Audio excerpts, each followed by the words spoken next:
ప్రభునందు ప్రియమైన దేవుని ప్రజలారా, శ్రేష్టకరమైన సమయంలో మనం వచ్చి ఉన్నాం. పునరుత్థానపు ఆరాధనలో పాల్గొని ఎవరు ధన్యులు. ప్రభు మిమ్మల్ని మీ కుటుంబాలను దీవించుగాక.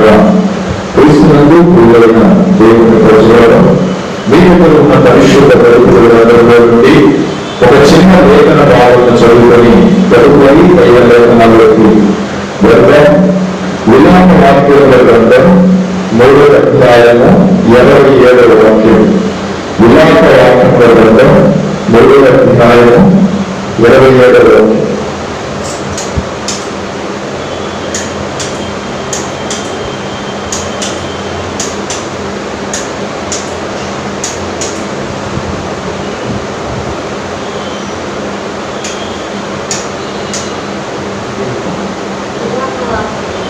విలాప వాక్యముల గ్రంథం 3వ అధ్యాయము 7వ వాక్యం, 27వ వాక్యం.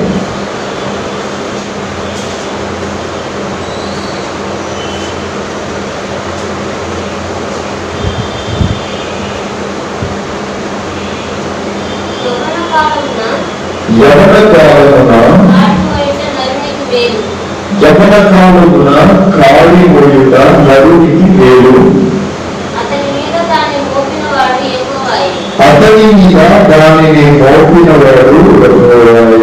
ప్రార్థన చేద్దాం. కళ్ళు మూసుకోండి. ప్రేమ స్వరూపి అత్యంత కృపగలిగిన తండ్రి, స్తోత్రాలు.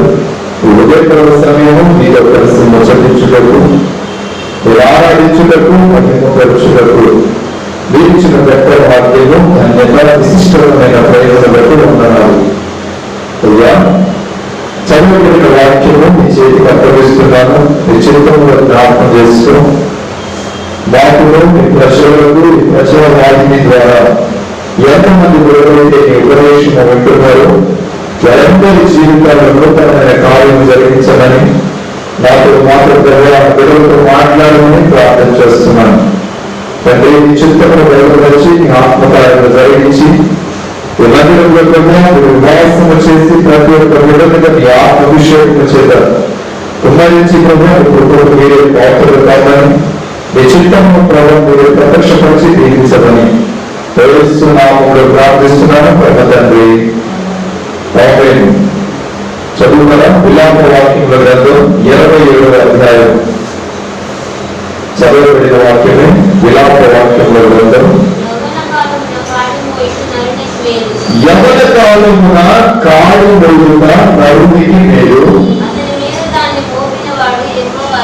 అతని మీద దానిని మోపినవాడు యెహోవాయే. చాలక నా అంశము మేలు అంటే ఏమిటి?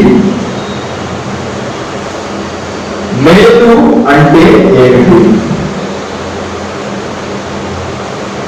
ఈ భూమి మీద అనేకమైన భారాలు, అనేకమైన కారులు మోస్తూ ఉంటారు.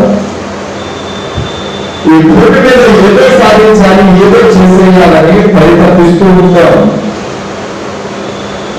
ఈ భూమి మీద నేను ఉన్నాను కదా, ఏదో చేయాలి, నేను ఈలాగా ఉండాలి, అలాగా ఉండాలి, నేను ఆకాశానికి అంతుపెడుతూ ఉంటే నేను మారాలని ఆశపడుతూ ఉంటాను. మళ్ళా దేవుడు చెప్తున్నాడు, నీ యవన కాలం నందు దేవుని కార్యం వస్తే అది నీ జీవితానికి మేలు.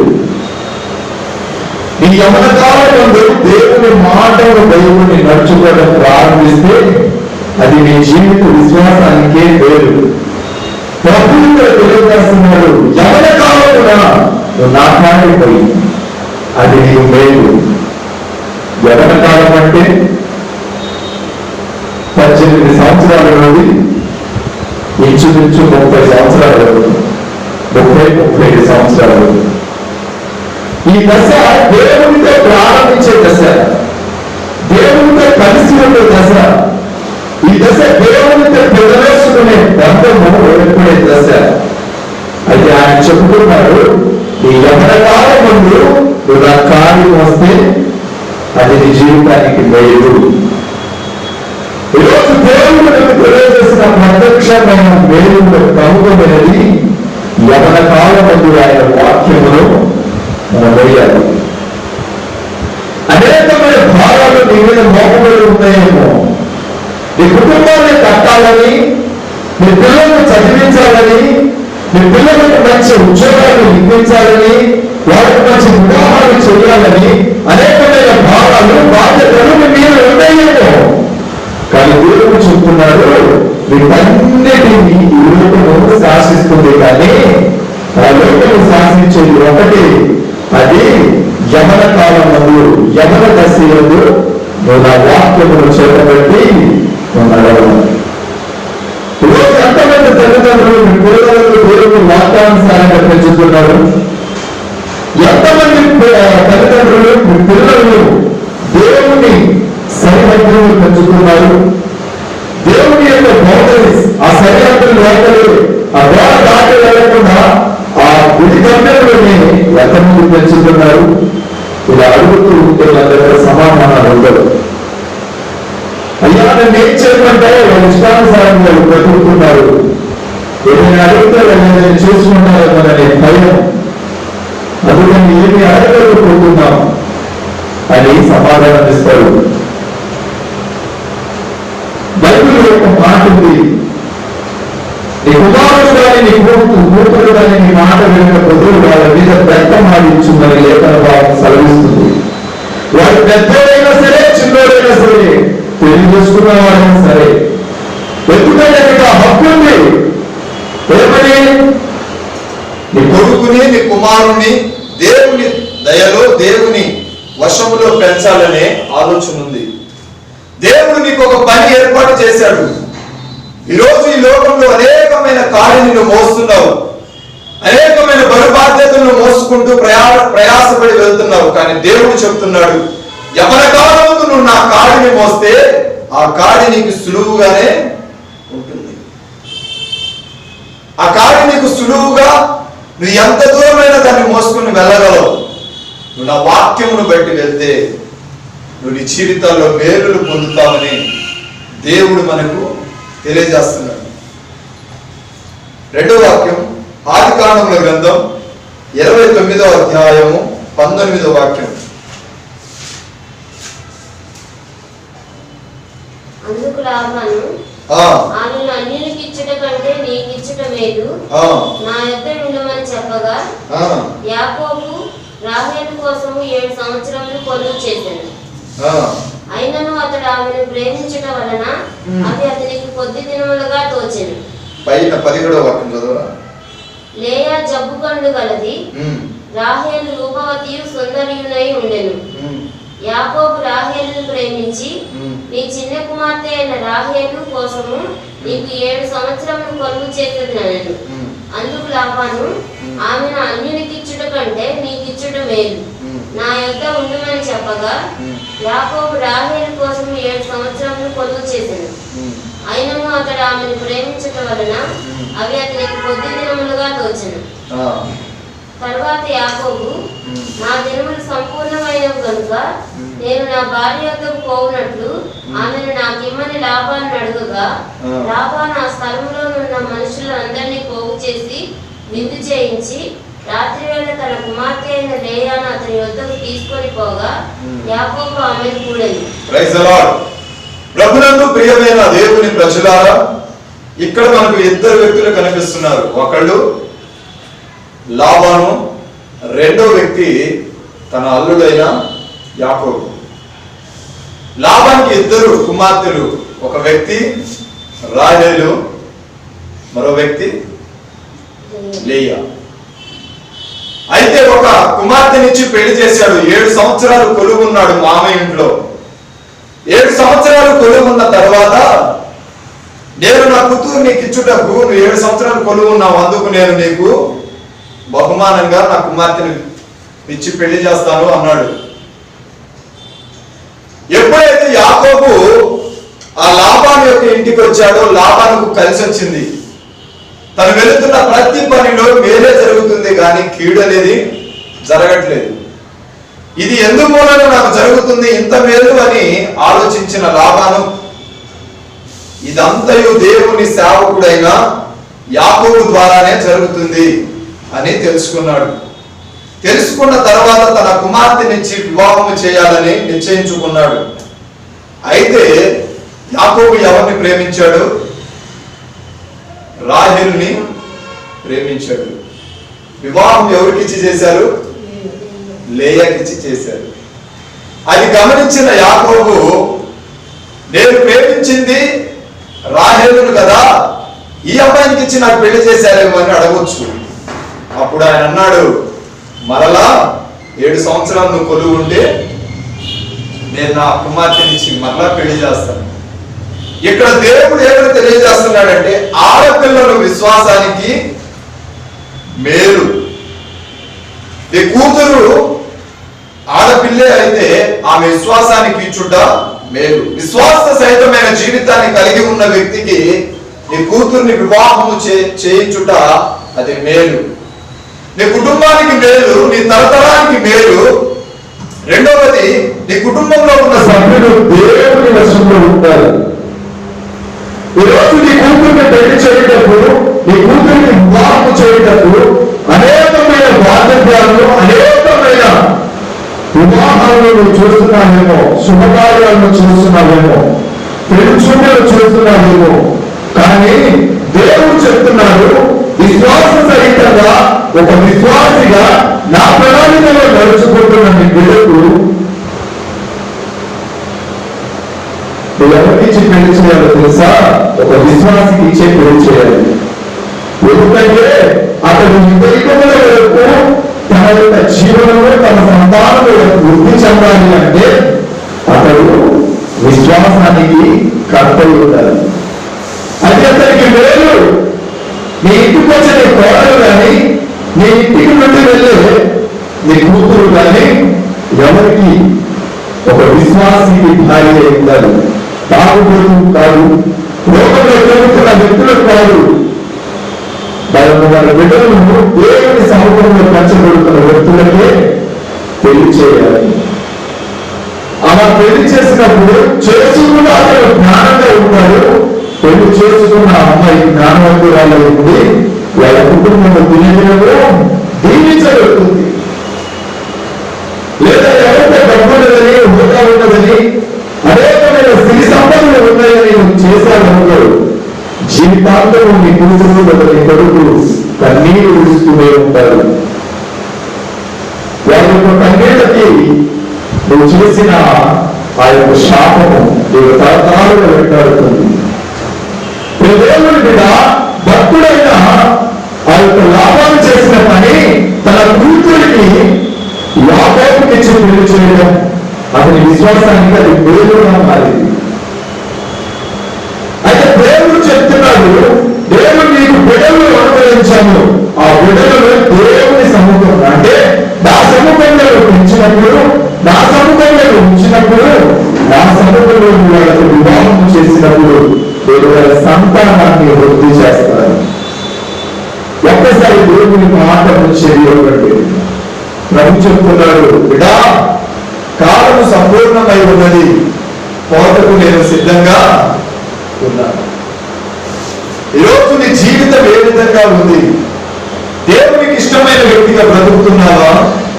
దేవునికి అయిష్టునిగా బ్రతుకుతున్నావా? బుడమంటారు. కీర్తన గ్రంథం 98వ కీర్తన 7వ వాక్యం. కీర్తన గ్రంథం 95వ కీర్తన 7వ వాక్యం.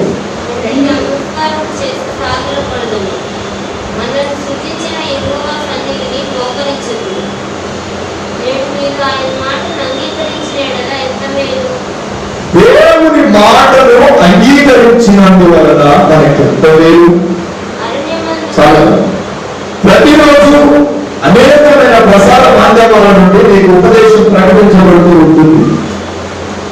ఆ ఉపదేశాన్ని నీ హృదయంలో స్వీకరించి దానిని నీ హృదయంలో చేర్చుకొని అసలు ఆ మాటను వినడం ఎంత వేరు, ఎంత మనోహరము. రండి నమస్కారం చేయించు సాగిలపడుదము. నమస్కారం చేసి సాగిలపడుదము. మనలను సృజించిన యెహోవా సన్నిధిని మోకరించడం. ప్రతిరోజు దేవుని సన్నిధిలో ప్రార్థన చేయడం మనం నేర్చుకోవాలి. ఇంకొకటి, ఉదయాన్నే చర్చికి వస్తావు ప్రతి ఆదివారం, వచ్చిన వెంటనే మోకాళ్ళని పులిపీఠం పట్టుకొని ప్రార్థన చేయాలి. ప్రార్థన చేసిన తదుపరి మందిరంలో ఏదైనా పనులు ఉంటే ఆ పనులు చేయాలి. ఇవేమీ చేయకుండా డైరెక్ట్ వచ్చి మందిరంలో పని చేసుకుంటే వచ్చామని లెక్క దేవుడు ఎలా చూస్తాడు? ముందు అటెండెన్స్ ఇచ్చుకోవాలి కదా, స్కూల్కి వెళ్ళినప్పుడు, కాలేజీకి వెళ్ళినప్పుడు. నేను వచ్చాను అని నువ్వు ఎప్పుడైతే మీ గురువు గారికి తెలియజేస్తారో వాళ్ళు నీకు వచ్చినందుకు అటెండెన్స్ వేస్తారు. అలాగే నువ్వు డైరెక్ట్ గా చర్చికి వచ్చి నీ పనులు చేసుకుంటూ వెళ్ళిపోతే దేవుడు అటెండెన్స్ వేస్తాడా? స్కూల్కి వెళ్ళిపోయావు, డైరెక్ట్ స్కూల్కి వెళ్ళిపోయావు, చదువుకున్నావు, వెంటనే సాయంత్రానికి రిటర్న్ వెళ్ళిపోయావు. నువ్వు వచ్చింది రాంది ఆ క్లాస్ మాస్టర్ అయి తెలుసా? తెలియదు. దేవుడు కూడా అంతే. వచ్చావు, ఏదో నామకార్థానికి చూసుకున్నా వెళ్ళిపోయావు. మరి దేవుని లెక్కలో, దేవుని రిజిస్టర్లో దేవుడు ఆదరేసి ఉండాలి కదా. ఉండాలి అంటే మనం పరిశుద్ధ బలిపీఠములు పట్టుకొని ప్రార్థన చేయడం ప్రారంభించాలి. రావడంతో మందిరంలో పాదాలు మోపిన వెంటనే ప్రభు యొక్క బలిపీఠములు పట్టుకొని కన్నీరు కాచి ప్రార్థనా వర్గాలుగా ఉండాలి. అప్పుడు దేవుడు ఈ కఠినం చేస్తాడు. అలా చేయకుండా నీవంతకు నేను వచ్చాను, నా పని నేను చేసుకున్నాను, ఆ వాక్యం విన్నాను, పాటలు పాడాను, సరే వెళ్ళిపోతున్నాను అని వెళ్ళిపోయాలి అనుకో, దేవుడు వెంటనే చేయడు కదా. దేవుడి పరలోకపు జీవ గ్రంథం అనే రిజిస్టర్లో పేరు ఉండదు కదా. ఒక్కసారి ఆలోచించండి. పరిశుద్ధ గ్రంథంలో మీ పేరు రాయబడి ఉండాలంటే నువ్వు దేవుని సన్నిధానానికి వచ్చినప్పుడు సాష్టాంగపడి నమస్కారం చేసి ఆయనను స్తుతించాలి. తరువాత నేడు మీరు ఆయన మాటను అంగీకరించిన ఎడల అది అంతా మీరు మీ జీవితానికి. వచ్చిన నేను ప్రార్థన చేయడమే కాదు, పని చేయాలి. చర్చిలో పనులు నేను ఉంటే కష్టపడి పని చేయాలి. తరువాత కూర్చొని వాక్యము వినాలి. ఎప్పుడైతే వాక్యము వింటాం నువ్వు ప్రారంభిస్తావో, నువ్వు ఆ వాక్యాన్ని అంగీకరిస్తావో, అది నీ జీవితంలో ఒక మేలుగా మారుతుంది. విత్తబడిన వాక్యము నీ హృదయంలో ఒక మేలైన పదునైన కత్తిగా మారినప్పుడు, నీకేదైనా సమస్య వచ్చినప్పుడు ఆ పదునైన కత్తి ఆ సమస్యను కోసుకుంటూ వెళ్ళిపోతుంది. నీ జీవితంలో దేవునికి ఆలయమై మారుతుంది. దేవుని బిడ్డ, నువ్వు చేసే పనిలోనే నీకు పేరు కలుగుతుంది. నువ్వు చేసే పనిలోనే నీకు ఆశీర్వాదం కలుగుతుంది. నువ్వు చేసే పనిలోనే నీకు దీవెన కలుగుతుంది. ప్రభు చెప్తున్నాడు, బిడ్డ వస్తే వచ్చావు కానీ ప్రార్థన చేయలేదు, పాడుపడలేదు, వాక్యము వినలేదు. ఎందుకు వచ్చావు దేవుని సన్నిధికి? మందిరం ఎలా ఉంది అని చూసి వెళ్ళడానికి వచ్చావా? లేదు. మరి ఎందుకు వచ్చావు? నా దగ్గర సమాధానం లేదు. మందిరానికి వచ్చిన మనం ప్రార్థన చేయాలి. మందిరంలో ప్రకటించబడుతున్న వాక్యాన్ని హృదయంలో చేర్చుకోవాలి. తర్వాత మరలా ప్రార్థన చేసుకొని ప్రభు దగ్గర ఆశీర్వాద వచనాలు తీసుకొని బయలుదేరాలి. ఇవన్నీ నువ్వు చేయకుండా నువ్వు వెళ్ళిపోతున్నావు. నువ్వు నీ జీవితానికి శాపాన్ని తెచ్చుకుంటున్నావు, కానీ మేలును మాత్రం తెచ్చుకోలేదు. దేవుడు అంటున్నాడు, నా వాక్యాన్ని నువ్వు అంగీకరిస్తే నేను నీ జీవితంలో మేలు చేస్తానని మాట ఇస్తున్నాడు. మాట ఇచ్చే దేవుడు ఎంత గొప్పవాడు ఒక్కసారి ఆలోచిస్తావా? 4వ మాట, కీర్తన గ్రంథం 18వ కీర్తన 8-9 వాక్యాన్ని చదువుదాం.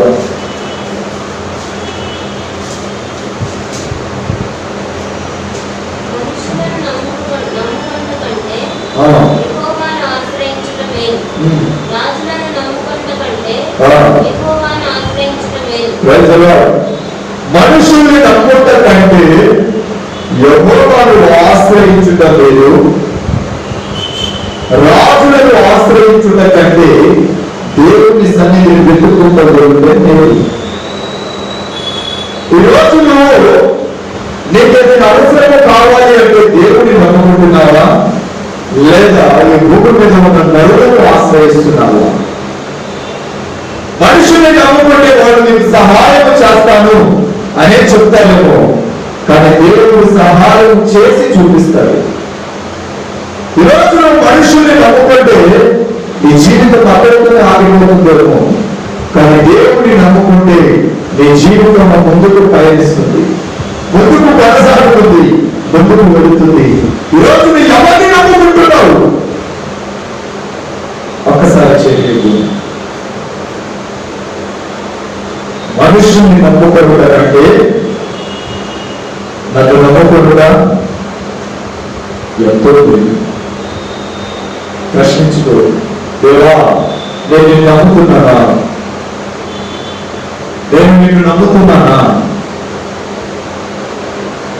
పరిశుద్ధ గ్రంథంలో యేసుక్రీస్తు ప్రభువు మరణించి రెండోసారి భూమి మీదకి వచ్చాడని ఒక వ్యక్తి నమ్మలేదు. ఇంకా ఊహ జనితంగానే ఊహలోనే ఉన్నాడు. దేవుడు మరణించి తిరిగి రావడం ఏంటి అని ఆలోచిస్తూనే ఉన్నాడు. కానీ మిగిలిన వాళ్ళందరూ ప్రభువు రావడం చూసి,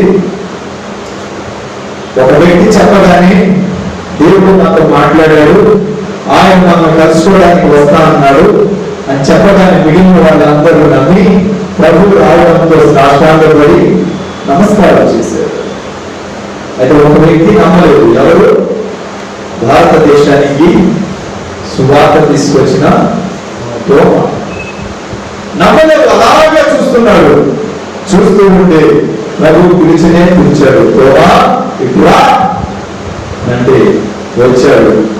ఈ ఏడు చూడు, చేతులు చూడు అని యేసు ప్రభు చేతుల్లో ఆ యొక్క గాయాల్లో చెవి పెట్టి చూసి అప్పుడు అన్నాడు. దేవుడు చెప్పాడు, చూసి నమ్మిన వాడి కంటే చూడకుండా నమ్మిన వాడే నా రాజ్యానికి వారసుడు. మనం ధన్యులమే. ఎందుకు తెలుసా? వాళ్ళు చూసి నమ్మారు, మనం చూడకుండానే దేవుణ్ణి నమ్ముతున్నాం. వాళ్ళు చూసి ప్రభు వెంట ప్రయాణం చేసి కూడా వాళ్ళు దేవుణ్ణి గ్రహించలేకపోయారు, దేవుని ఆశ్చర్య కార్యాలను గ్రహించలేకపోయారు. వాళ్ళకు చూడకుండానే ప్రభు మనతో ఉన్నాడని విశ్వసిస్తున్నారు. మనం ధన్యులం. అందుకు ప్రభు చెప్తున్నాడు, దేవుని నమ్ముట నీకు అర్థం లేదు. ఈరోజు దేవుడిని నమ్మట్లేదేమో, నువ్వు దేవుని వాక్యాన్ని నువ్వు గ్రహించట్లేదేమో. ఈ రోజు నుండే నువ్వు గ్రహించడం ప్రారంభించు. ఖచ్చితంగా దేవుడు కుటుంబాన్ని కట్టబోతున్నది. తర్వాత సామెతల గ్రంథం 3వ అధ్యాయము 18వ వాక్యం. సామెతల గ్రంథం 3వ అధ్యాయము 14వ వాక్యం.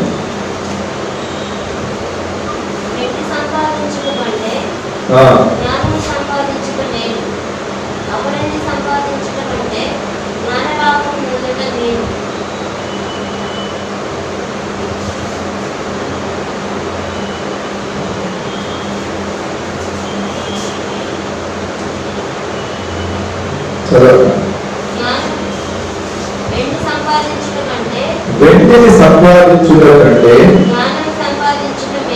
జ్ఞానము సంపాదించుట మేలు, అపరంజిని సంపాదించుట కంటే జ్ఞానలాభమును పొందుట మేలు. ఈరోజు వెంటిని సంపాదించడానికి, బంగారము సంపాదించడానికి, జీవితంలో ఆస్తిపాస్తులు సంపాదించడానికి ప్రయాసపడుతున్నారు. కానీ దేవుడు చెప్తున్నాడు, అవన్నీ సంపాదించి జ్ఞానాన్ని కోల్పోతారు. కానీ వాటన్నిటిని విడిచిపెట్టి జ్ఞానం సంపాదించుటే మేలు. జ్ఞాని అయిన సొలొమోను ఈ వాక్య లేఖనాన్ని రాస్తున్నాడు. ప్రియమైన సహోదరుడా, సహోదరి, నువ్వు బ్రతికినంత కాలము వెండిని, బంగారమును, వజ్రవైడూర్యాలను సంపాదించాలని అనుకుంటున్నావు. కానీ వాటన్నిటిని సంపాదించుట వ్యర్థమే. ఎందుకు తెలుసా? వాటిన్నిటిని సంపాదించిన వాడు జ్ఞానాన్ని కోల్పోతాడు, జ్ఞానాన్ని సంపాదించిన వాడు వాటన్నిటిని కోల్పోతాడు. జ్ఞానాన్ని సంపాదిస్తే వాటంతటా అవే నీ దగ్గరకు వస్తాయి. మనం జ్ఞానాన్ని నడుచుకుంటూ ఉంటే వెట్టి మన దగ్గరకు వస్తుంది, బంగారం మన దగ్గరకు వస్తుంది, డబ్బు, ఆస్తిపాస్తులు సమస్తం మన దగ్గరకు వస్తుంది. మనం పిలవకపోయినా వాటంతటయ్యే మన దగ్గరకు వచ్చేస్తాయి. మనం దేన్ని సంపాదిస్తున్నాం? జ్ఞానాన్న లేదా డబ్బునా? ఈరోజు దేన్ని సంపాదిస్తున్నావు? జ్ఞానమున, దేవుని మాటలను. అయితే వజ్రవైడూర్యాలను సంపాదించుట మంచిది కాదు, కానీ అభివృద్ధిని సంపాదించుట కంటే జ్ఞానం యొక్క లాభము నొందుట లేదు. అభివృద్ధిని సంపాదించడానికి ప్రయత్నిస్తున్నామేమో, వెళ్ళి వజ్రవైడూర్యాలను సంపాదించడానికి ప్రయత్నిస్తున్నామేమో, జ్ఞానం సంపాదించి దానిని ఉపయోగించి దాని వలన పొందిన లాభము పొందుట ఎంత వేరు, ఎంత మనోహరం. మేలు అనేది నీ జీవితంలో జరగాలి అంటే నువ్వు మేలుకు సమీపంగా ఉన్న మార్గాలనే ఎంచుకోవాలి. భక్తుడైన సొలొమోను జ్ఞానమును సంపాదించుకోవడానికే ప్రయత్నం చేశాడు. వెండి, వజ్రవైడూర్యాలు అన్ని వాళ్ళ దగ్గర ఉన్నాయి, కానీ జ్ఞానమును సంపాదించాలి అని పరిగెత్తడం ప్రారంభించాడు. జ్ఞానాన్ని సంపాదించుకున్నాడు, దేవునికి ఇష్టమైన బిడ్డగా బ్రతకడం ప్రారంభించాడు. ఒకసారి ఆలోచించండి, మన జీవితంలో మనం జ్ఞానయుక్తంగా జ్ఞానాభ్యాసం చేసుకొని బ్రతుకుతున్నామా? దేవుడి వాక్యానికి తగిన రీతిగా, దేవుడి వాక్యానికి సరిపోయే విధంగా నీ నా జీవితం ఉందా? ఒక్కసారి ఆలోచించు. దేవుడు తీర్పు తీర్చే సమయం ఒకటి ఉంది. అప్పుడు మనం దేవుడు పొందుకున్న వ్యక్తిగానే పరలోక రాజ్యంలో నిత్య సింహాసనము దగ్గర మనం వేరునే పొందుకోవాలి, కానీ కీడైన నిత్య నరకాన్ని మాత్రము మనం పొందుకోకూడదు. తరువాత సామెతల గ్రంథం 15వ అధ్యాయము 16వ వాక్యం.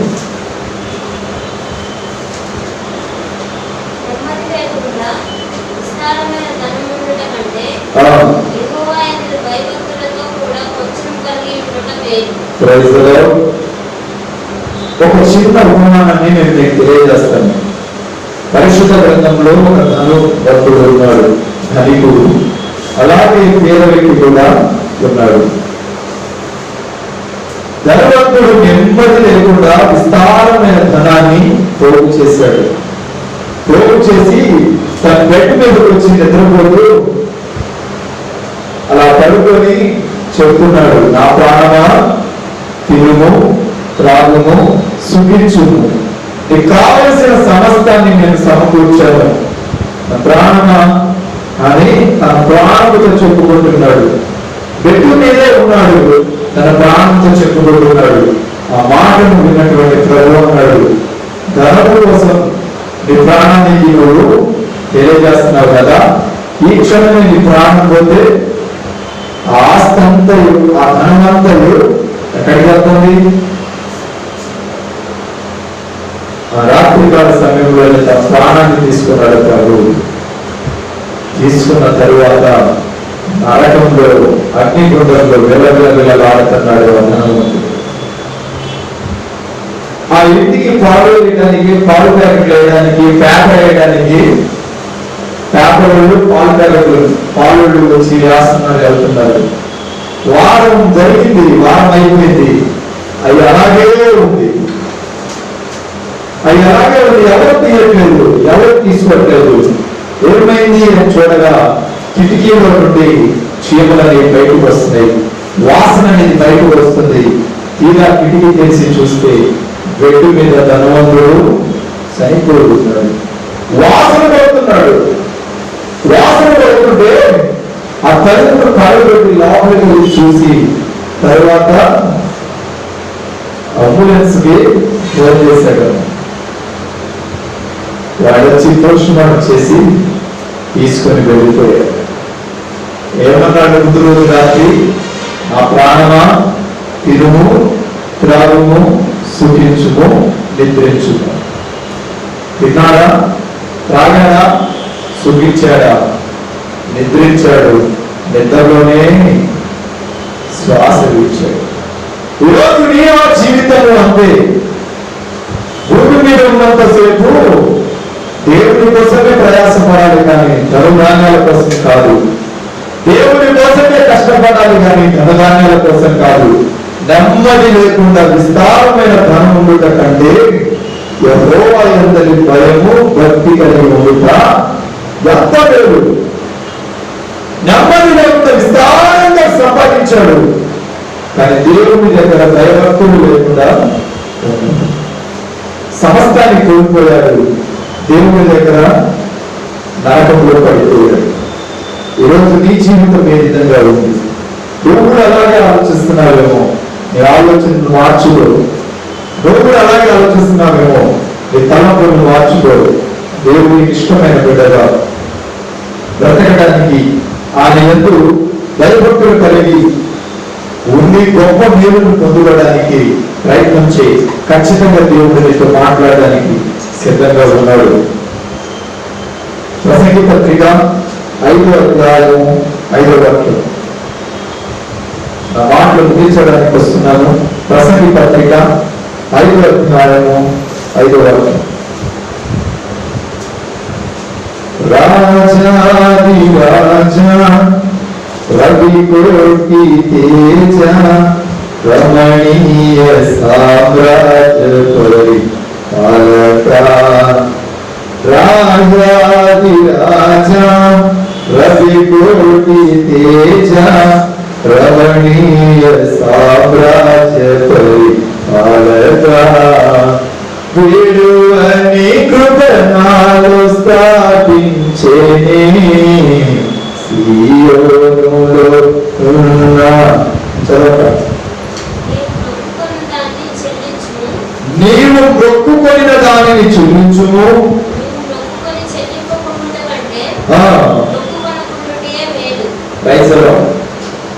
ఒక విషయాన్ని లేదా దేవా నా జీవితంలో మేలు చేస్తే నేను ఇది నీకు చెల్లిస్తాను అని మొక్కుకుంటావు. నేను ఇది నీకు ఇస్తాను ప్రభా అని తీర్మానించకుంటావు. కానీ మొక్కుకున్న తర్వాత దాన్ని కంపల్సరీగా తప్పకుండా దాన్ని చెయ్యాలి, చెల్లించాలి. ఒకవేళ నువ్వు చెల్లించలేని స్థితిలో ఉంటే అసలు మొక్కుకోవడం ఎందుకు? నేను ఇది చేస్తాను అది చేస్తాను అని మొక్కుకోవడం ఎందుకు? అదే చెప్తున్నాడు. చెల్లించలేని పరిస్థితుల్లో ఉన్నప్పుడు నువ్వు మొక్కుకోవడమే వ్యర్థం, అవసరం లేదు. చెల్లిస్తాను అని నమ్మకం నీలో ఉంటే నువ్వు మొక్కుకున్నా పర్లేదు. అందుకు ప్రభు చెప్తున్నాడు, నేను ఈ కానికలు ఆ కానికలు ఇస్తాను ప్రభా, ఇలా ఉంటాను ఇలా ఉంటాను, నువ్వు నా జీవితంలో వేరు చేస్తే నేను అది చేస్తాను ఇది చేస్తానని మొక్కుకోవాలి. మొక్కుకున్నావా ఖచ్చితంగా దాన్ని చెల్లించాలి, దాన్ని ఖచ్చితంగా నెరవేర్పు చేయాలి. ఒకవేళ మొక్కుకున్నావేమో చెల్లించలేని పరిస్థితుల్లో ఉన్నాను, ఎంత పరిస్థితి అయినా దాన్ని చెల్లించు. మొక్కుకున్న ఆ అంశమును ఆ అర్పణను దేవుని దగ్గరికి దేవుని పాదాల దగ్గరికి పెట్టినప్పుడు దేవుడు దాన్ని దీవిస్తాడు. ఒకరిని మొక్కుకొనుట అనేది నీ జీవితంలో లేదేమో, దాని వదిలే ప్రభు మేలు నీకు నీ కుటుంబానికి ఉంటుంది. ప్రసంగి గ్రంథం 7వ అధ్యాయము 1వ వాక్యం. సుగంధ తైలము కంటే మంచి పేరు లేదు, ఒకరి జన్మదినము కంటే మరణదినము మీరు, విందు జరుగుతున్న ఇంటికి పోవుట కంటే ప్రలాపించిన వారి ఇంటికి పోవుట లేదు. సుగంధ ద్రవ్యము కంటే మంచి పేరు లేదు. మంచి ద్రవ్యముల కంటే నీకు కలిగిన మంచి పేరు లేదు. ఒకరి జన్మదినము కంటే ఒకరి మరణ దినము లేదు. ఎందుకో తెలుసా? ఒక వ్యక్తి మరణించాడు, ఆ వ్యక్తి ఇంటికి వెళ్ళి వాళ్ళకు నువ్వు ఏడవబాకమ్మా, దేవుడు ఉన్నాడు, వాళ్ళు ప్రలాపిస్తూ ఉంటే వాళ్ళను ఓదార్స్తూ ఉంటే అది మేలు. ఏడుస్తున్న వాళ్ళ దగ్గరికి వెళ్ళి ఏడు, ఇంకా ఏడు, దేవుడు మేలు చేస్తాడు, ఇంకా 7 అంటే వాడి పాపం నుంచి నేను వాడతాడు. కానీ వాడు ప్రలాపిస్తూ ఉంటే వాడి బాధల్లో, వాళ్ళ ఊరు వాళ్ళ యొక్క సమస్యలు, వాళ్ళ యొక్క సమస్యల్లో, వారికి కలిగిన సమస్య బాధలలో నువ్వు వెళ్ళి వాళ్ళని ఓదార్స్తే, వాళ్ళు ఓదార్చబడితే, దేవుడు వారి కుటుంబాలు మేలు చేస్తే నిన్ను దీవిస్తాడు, వాళ్ళను దీవిస్తాడు. ఒక వ్యక్తిని ఓదార్చడం మనం నేర్చుకోవాలి. వాళ్ళు బాధపడుతూ ఉంటే ఇలా జరగదమ్మా, దేవుడు ఉన్నాడు అని ఓదార్చి దేవుని మాటలు చెప్పు, అది జీవితానికి మేలు. ఈరోజు ప్రభు మీకు తెలియజేస్తున్నాడు, 8 మాటలు నేను మీకు తెలియజేశాను. 8 రోజులు ఒక్కొక్క మాట నువ్వు ప్రారంభించి చేసినా ఈ 8 రోజులు దేవుని శక్తి అనేది నీ మీద ఉంటుంది. ప్రముఖమైనది, పరిశుద్ధమైనది మొట్టమొదటి మాట, యవన కాలమున దేవుని కార్యమూలిక నరునికి, అతని జీవితానికి, అతని కుటుంబానికి మేలు. రెండవది, ఆడపిల్లను విశ్వాసికి ఇచ్చి వివాహము చేయుట నీ కుటుంబానికి, అతని కుటుంబానికి, చేసుకున్న అబ్బాయి యొక్క కుటుంబానికి మేలు. ఎందుకంటే ఈ రోజులు బాగోలేదు, ఎవరికి ఇచ్చి చేస్తామో తెలియదు, కానీ వాడు మంచోడు చెడ్డోడు మనకి తెలియదు. మంచోడు చెడ్డోడు మనకు అర్థం కావట్లేదు. విజయవాడలో ఒక తల్లి గారు ఒక తీర్మానం చేసుకుంది. తల్లిదండ్రులు ఇద్దరు ఒక తీర్మానం చేసుకున్నారు. దైవ సేవకుడి దగ్గరకు వచ్చి చెబుతున్నారు, అయ్యా నా కూతురికి వివాహం చేయడానికి దేవుని సముఖంలో ఉన్న ఒక వ్యక్తిని ఏర్పాటు చేయమని ప్రభుని ప్రార్థన చేయండి. అతడు అడుగుతున్నవాడైనా సరే దేవుని నమ్ముకునే ఉండాలి. అతడు విద్యావంతుడు అవసరం లేదు, గొప్ప ధనవంతుడు ఉండే అవసరం లేదు, అసలు అతనికి డబ్బు లేకపోయినా సరే అతడు దేవుని నమ్ముకొని ఉంటే ఆ కూతురు కుటుంబము దినదినము తిరుగుతుంది. దినదినము దేవుని సమీపంలో దేవునితోనే వాళ్ళు పెరవేసుకుని ఉంటారు. అలా ఉన్న వ్యక్తి ఆ కుటుంబానికి భర్తగా, నా కుటుంబంలో నా కూతురికి భర్తగా రావాలని, ఆ కుటుంబానికి అల్లుడుగా రావాలని ప్రార్థన చేయండి దైవ సేవకుడి దగ్గరికి వచ్చి ఆ మాట చెప్పి ప్రార్థన చేయించుకుంటుంటే దైవ సేవకుడి కళ్ళల్లో కన్నీళ్ళు వచ్చింది. ఈ రోజుల్లో కూడా ఇలా ఉన్నారా? రీసెంట్ గా పోయిన సంవత్సరం జరిగింది. ఈ రోజుల్లో కూడా ఇలాగే ఉన్నారా? పోయిన సంవత్సరం ఇదే నవంబర్ నెలలో 20వ తారీఖున జరిగింది. ఇలా ఎదిగే వాళ్ళు ఉన్నారా? దేవునికి సముఖమైన వ్యక్తిని ఎదిగే వాళ్ళు ఉన్నారా? ఆ కుమారుడికి ఏమి లేకపోయినా మేము పోషిస్తాం, మా అల్లుడికి ఏం లేకపోయినా, కానీ అప్పుడు దేవుడు నమ్ముకునే ఉండాలి అని ఆ తల్లి దైవ సేవకుని దగ్గరకు వచ్చి కన్నీరు కాల్చి దైవ సేవకుని చేత ప్రార్థన చేయించినాడు. ఒక్కసారి ఆలోచించండి, ఈ రోజులో ఏం చూస్తున్నారు? అబ్బాయి ఉద్యోగం చేస్తున్నాడా? అబ్బాయికి మంచి సంపద ఉందా? ధనధాన్యాలు ఉందా? పెళ్ళైన తర్వాత అమ్మాయిని బాగా చూసుకుంటాడా? ఏం చూస్తున్నారులే, కానీ కట్నం ఎంత చేస్తున్నారు? అబ్బాయి ఫ్యామిలీ మంచిదా? అబ్బాయి ఫ్యామిలీలో ఆడపడుచు లేరు కదా? ఇదే చూస్తున్నారు. కానీ దేవుని నమ్ముకున్నాడా? దేవుని చిత్తంలో ఉన్నాడా? దేవుని చేత పిలువబడిన వాడైనా? దేవునికి ప్రాణం ఇచ్చే వ్యక్తేనా? లేదు, ఎవరు చూడట్లేదు. దేవుడు అంటే భయభక్తులు కలిగి నడుచుకునే వ్యక్తేనా? ఎవరు చూడట్లేదు. అందుకే చాలా మంది కుటుంబాల్లో శాంతి సమాధానాలు లేకుండా పోతుంది. దేవునికి ఇష్టమైన వివాహం చేసుకొనక తనకి ఇష్టమైన వివాహాన్ని నరువు చేసుకుంటున్నాడు. తనకి అనేక మంది జీవితాల్లో సమాధానాలు లేకుండా వాళ్ళ కుటుంబాలు కూతురు దాకెళ్ళి విడాకుల పరిస్థితుల్లో దేవుని దగ్గరకు వచ్చి, ప్రభువా నీకు ఇష్టం లేని వివాహం నేను చేసుకున్నాను, దయచేసి నన్ను క్షమించమని ఇరువురు మరలా వచ్చి క్షమాపణ కోరుతున్నారు. కొంతమంది అయితే విడాకులు తీసుకొని విడిపోతున్నారు. కారణం ఈ వివాహపు జీవిత బాంధవ్యంలో దేవునికి స్థానం ఇవ్వలేదు. ఏ వ్యక్తిని నువ్వు చేసుకోవాలనుకుంటున్నావో, ఏ వ్యక్తి నీకు కావాలి అనుకుంటున్నావో ఆ క్వాలిటీస్ అన్ని రాసి పరిశుద్ధ బైబిల్ గ్రంథం మీద పెట్టి ఉపవాసములు ప్రార్థన చేయి. ప్రియ సహోదరుడా, సహోదరి, ఖచ్చితంగా ఆ క్వాలిటీ ఉన్న వ్యక్తినే దేవుడు నీకు గాని, నీ తండ్రికి గాని, లేదా నీకు వాక్యం ప్రకటిస్తున్న నీ సేవకునికి గాని దర్శనములు దయచేస్తాడు. తదుపరి ఆ వ్యక్తితోనే నీ వివాహము జరుగుతుంది. ఈరోజు అనేక మంది జీవితాలలో ఈ ఆలోచనలు లేకుండా పోతుంది. పెళ్లి చేసుకొని బాధపడుట కంటే పెళ్లి చేసుకోకుండా ముందే ఆ క్వాలిటీస్ ఉన్న వ్యక్తిని ప్రభు దగ్గర కన్నీరు కాచి అడగటం మంచిది. పెళ్లి చేసుకొని కన్నీరు కాచి దినదినము గడుపుట కంటే వస్తువుల నుండి తిండి తినక, నిద్రలు లేక, ఈ పిల్లలను నీ పెట్టుకొని వాళ్ళని దగ్గర కూర్చోబెట్టుకొని వాళ్ళని బాధపడుతూ, నువ్వు బాధపడుతూ, నీ భర్త వైపు చూసి కుమిలిపోతూ, రోధిస్తూ నీ జీవితాన్ని సాధించుట కంటే ముందే ఒక తీర్మానం చేసుకో.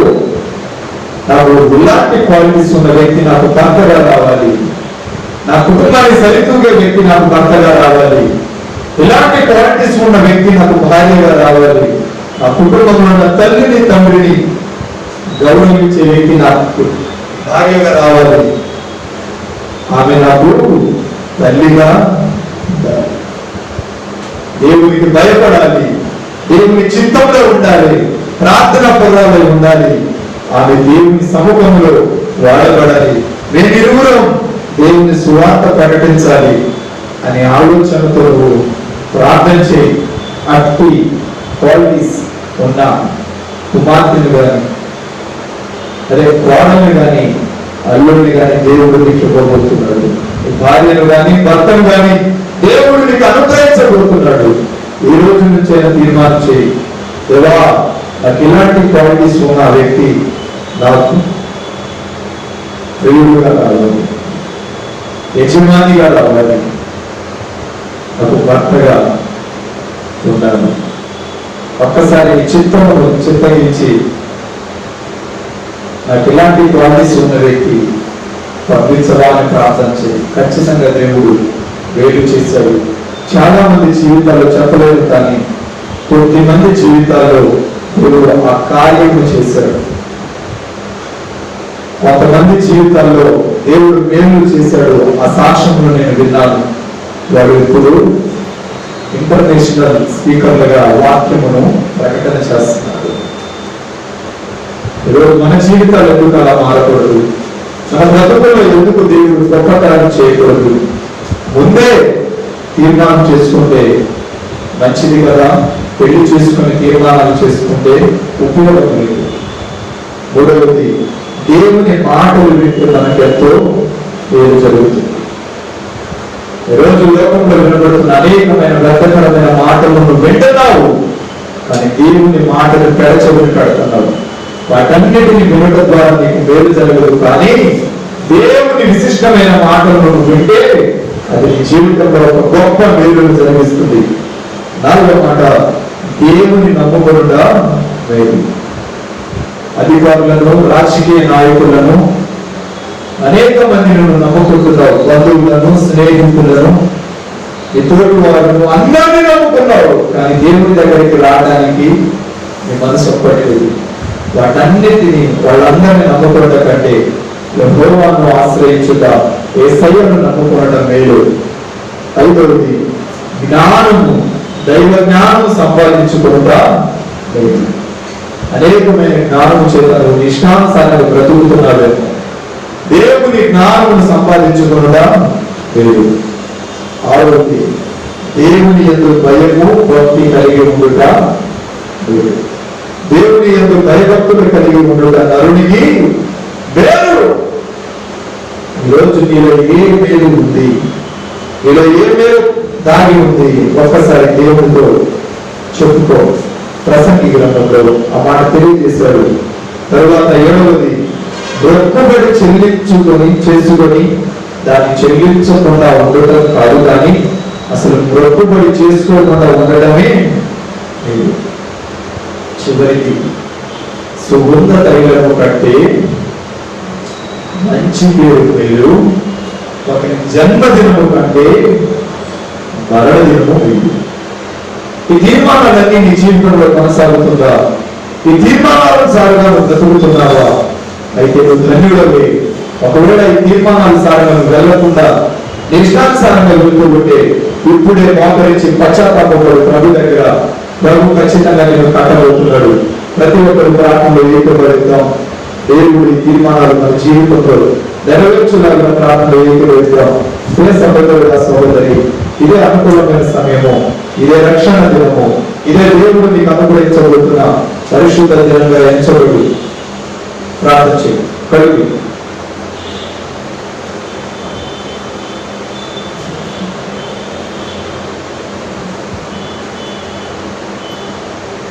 ప్రార్థన చేయి. తీర్మానం చేసుకో. స్తుతులు కలుగు.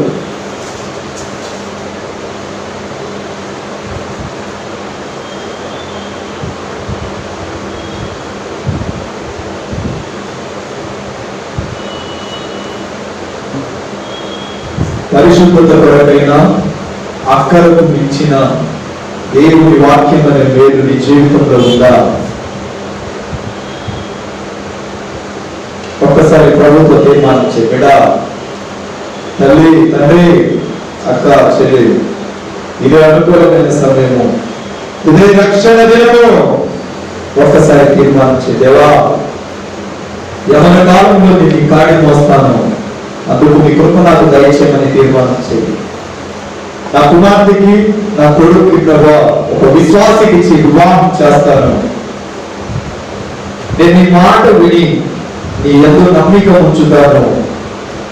దేవా, నేను నీ మాటను నా హృదయంలో చేర్చుకుంటాను. నేను మొక్కుబడి నీకు చెల్లిస్తాను అని నీకు తీర్మానం ఇచ్చిన వెంటనే తీర్మానం కోసం మొక్కుబడి చెల్లిస్తాను. లేకపోతే అసలు మొక్కుబడే చేసుకోలేదు. తండ్రి, వెండిని సంపాదించుట కంటే జ్ఞానమును సంపాదించుట మేలన్నావు. ఐశ్వర్యమును సంపాదించుట కంటే జ్ఞాన లాభమును సంపాదించుటే గొప్ప భాగ్యం అని వివరించలేదు. ఇదిగో సుగంధ తైలము కంటే మంచి పేరు మేలన్నావు. ఒకరి జన్మదినము కంటే మరణ దినమే మేలైందన్నావు. నీ చిత్తమును జ్ఞాపకం చేసుకోమని ప్రార్థన చేయి. ప్రార్థన చేయి. తీర్మానం చేసుకోబడా ప్రభువా, నా తీర్మానాన్ని స్థిరపరచండి, ఈ వాక్యమును స్థిరపరచమని ప్రభు దగ్గర రోజాడి అడుగు. నా తీర్మానాన్ని స్థిరపరచండి, ఈ వాక్యము నా ఎడల సంసిద్ధత చేయండి. నేను ఈ వాక్యము కోరి నడుచుకోవాలని ప్రభుత్వ తీర్మానం చేయి. అనుకూలమైన సమయము, ఇదే దేవుడు నీకు అనుగ్రహిస్తున్న రక్షణ దినము. దేవుని కూడా ఒక్కసారి ఈ రోజుల్లో మేలు అంటే నీకు అర్థం కావట్లేదు. ఈ జీవితము ఒక ఆనందమయంగా, ఒక మేలైన మార్గంగా మారాలి. ఈ జీవితంలో మేలు పొందుకుంటున్నావో లేదా కీడును సంభవించి కీడును పొందుతున్నావో ఒక్కసారి చెల్లి.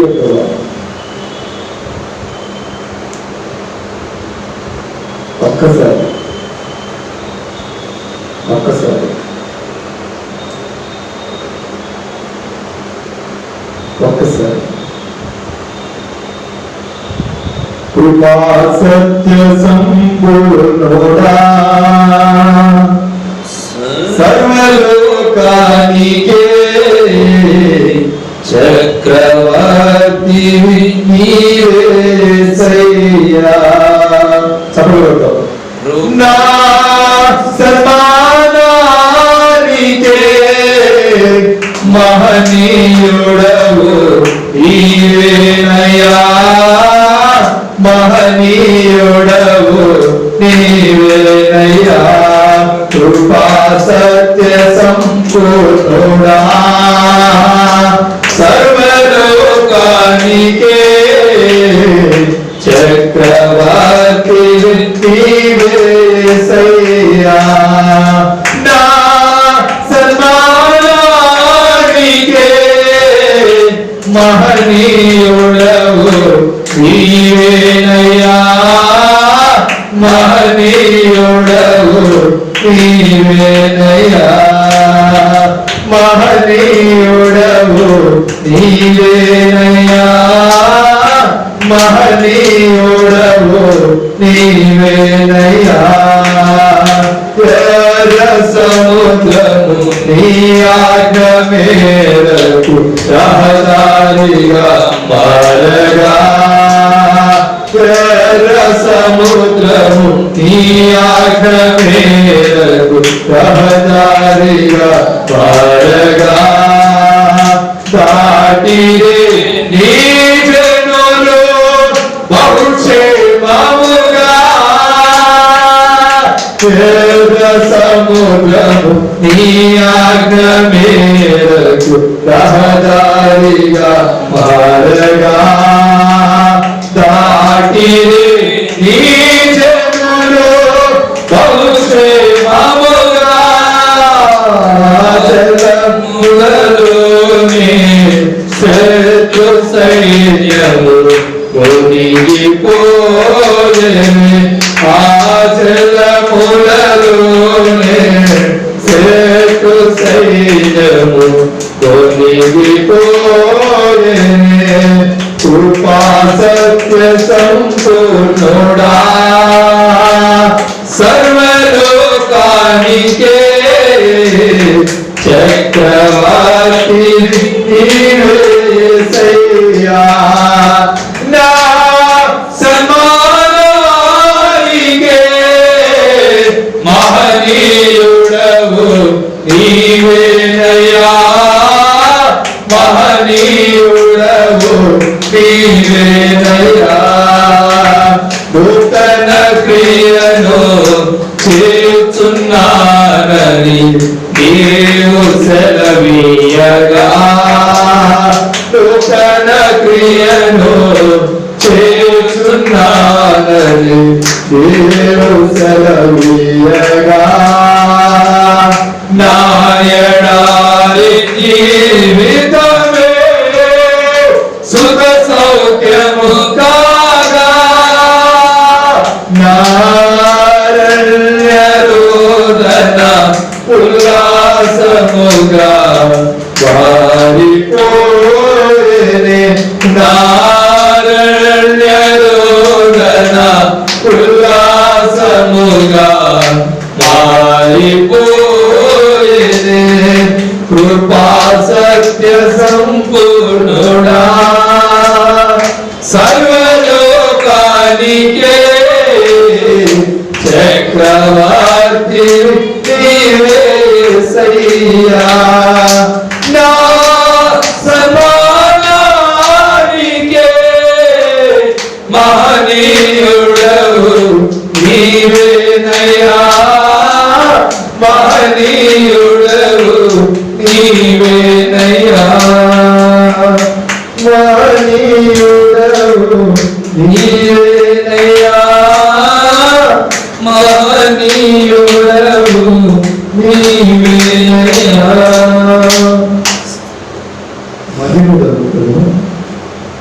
మహనీయుడవే నీవు, మేలు అనే నూతన క్రియను చేయబోతున్నావు.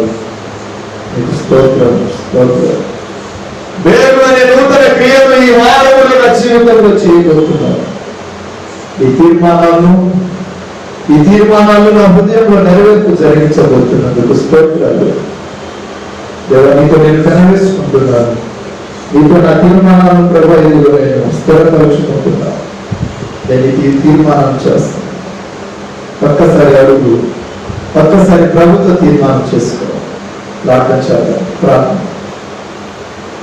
ప్రేమస్వరూపి, అత్యంత కృప కలిగిన తండ్రి, ఈ పరిశుద్ధ బంగారు పుణ్యనామమునకు స్తోత్రాలు. ఈ మధ్యాహ్నకాల సమయంలో నీ పాద సన్నిధికి మేము వచ్చాం. మా ప్రార్థన చేయబడి తండ్రి, ఇన్ని రోజులు మేము అంటే నా హృదయంలో, మా హృదయాల్లో మాకు అర్థము తెలియదు. ఈరోజు నీ వాక్యమును బట్టి తండ్రి, యమన కాలమున నీ కాలు పోయిన నరునికి అంతం లేదు. ఒక్కసారి జ్ఞాపకం చేసుకోండి. మేలు అనే అంశము మా హృదయాల్లో మాకు ఎంతో స్ఫూర్తిని ఇచ్చింది. ఈ చిత్తంలో జ్ఞాపకం చేసుకో. మేము మేలులు పొందుకోవాలంటే ఈ వాక్యాన్ని ముందు మేము పఠించాలి. ఆ వాక్యం కూలి మేము నడుచుకునేలాగా సహాయించి వాక్యం ఎత్తిన నీ దాసుని దీవించండి, వినని బిడ్డలందరినీ ఆశీర్వదించండి. బలమైన శ్రేష్టకరమైన మార్గంలో వీణల ప్రభా అనుదినము ప్రభా భయభక్తులు కలిగి ఉండే కృపనివ్వమని ప్రార్థిస్తున్నాను. వచ్చిన నీ బిడ్డల పరిశుద్ధులందరినీ దీవించండి. రావాల్సిన బిడ్డలు మరుసటి విశ్రాంతి దినంలో మేమందరూ కూడుకొని నేను స్తుతించే కృపనివ్వమని ప్రార్థిస్తున్నాను. ప్రతి విషయం అధ్యక్షతను వహించండి. చెప్పండి, పాటలతో ఆరాధనతో వాక్యోపదేశంతో ప్రతి విషయం మీరు అధ్యక్షతను వహించినందుకు స్తోత్రాలు. ఇప్పటి వరకు కరెక్ట్గా సౌండ్ సిస్టమ్ ని స్వాధీనపరుచుకున్నందుకు స్తోత్రాలు. జ్ఞాపకం చేసుకోండి. ప్రతి బిడ్డ యొక్క మనోవేదనను ఆలోచించండి. ప్రతి బిడ్డ యొక్క కన్నీటి భాష బిందువులను తొడవని ప్రార్థిస్తున్నాను. వారి హృదయాల్లో ఉన్న బాధలు మీకు తెలుసు ప్రభా. తండ్రి, ఒక సేవకుడుగా, ఒక నరుడుగా, మానవుడిగా మేము గ్రహించలేము ప్రభా. ఈ చిత్రంలో జ్ఞాపకం చేసుకో. మరి కావాల్సిన ఈవులు దయచేసి ప్రతి విషయంలో అధ్యక్షతను వహించి మీ నామానికి మహిమను తెచ్చుకోమని తిరిగి ప్రభా ప్రయాణం వెలుచున్న నా ప్రయాణంలో తోడుగా ఉండేది ఒక అనుగ్రహించి క్షేమంగా తిరిగి వెళ్ళి రావడానికి సహాయం చేయండి. యేసు క్రీస్తు నామమున ప్రార్థన చేసి అతి వినయంతో అడిగి వేడుకొనుచున్నాను పరలోకపు తండ్రి, ఆమేన్. తండ్రి దేవుని ప్రేమ, కుమారుడు యేసు క్రీస్తు వారి కృప, పరిశుద్ధాత్మ దేవుని సహవాసం ఇప్పుడు ఎల్లప్పుడూ సంఘానికి సకల పరిశుద్ధులకు ప్రభావంతోడే నడిపించును గాక. దేవుని మాటలు దీవించును గాక. ప్రభు చిత్తంలో మీ అందరికీ నా హృదయపూర్వకమైన వందనాలు. ఈరోజు సాయంకాలము తమిళనాడు రాష్ట్రానికి నేను వెళ్తున్నాను. నా కొరకు ప్రార్థన చేసి మరల క్షేమంగా ప్రభు ఈ ప్రాంతానికి తీసుకొని రావడం వచ్చే విధంగా, షూటింగ్ బాగా జరిగే విధంగా ప్రార్థన చేయండి. అనుదిన ప్రార్థనలో నా కొరకు ప్రార్థన చేస్తారని విశ్వసిస్తున్నాను. నేను మీ కొరకు ప్రార్థన చేస్తాను. ఖచ్చితంగా ప్రభు మీ జీవితాల్లో గొప్ప కార్యం చేయబోతున్నాడు. ప్రభు చిత్తమైన మరలా తెలుసుకుంటారు. అంతవరకు దేవుని మహాకృప మీకు, మీ కుటుంబ సభ్యులకు తోడై ఉండును గాక. అందరికీ క్రీస్తు నామములో నా హృదయపూర్వకమైన వందనాలు. బ్రదర్ బి అభిషేక్ నాయకు, నాగేశ్వరం తండా, మాచువరం మండలం, గుంటూరు డిస్టిక్. మా ఫోన్ నెంబర్ 7659018